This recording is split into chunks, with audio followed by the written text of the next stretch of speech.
2000 বছরে সবচেয়ে আলোচিত বিষয়বস্তু হচ্ছে হার্ট কিভাবে আমরা ভালো রাখবো। ভারতবর্ষে এমনিতেও হার্টের সমস্যা বেশি হয়। Average age of heart attack European population বা আমেরিকান পপুলেশনের তুলনায় অ্যাটলিস্ট 10 থেকে 15 বছর কম। পেশেন্ট কিন্তু বুঝতে পারে না একটা হার্ট ডিজিজের দোরগোড়ায় চলে এসছে।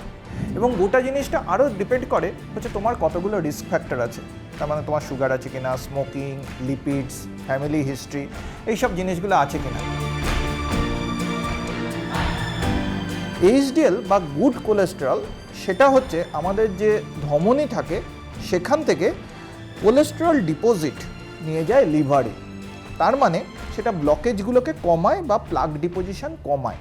আর এলডিএল বা ব্যাড কোলেস্টেরলটা হচ্ছে ঠিক উল্টো। যখন সেটা রক্তের মধ্যে দিয়ে যায় তখন সেটা শিরাগুলোর মধ্যে বা ধমনীর মধ্যে সেগুলো জমা হয় এবং ব্লকেজ তৈরি করে।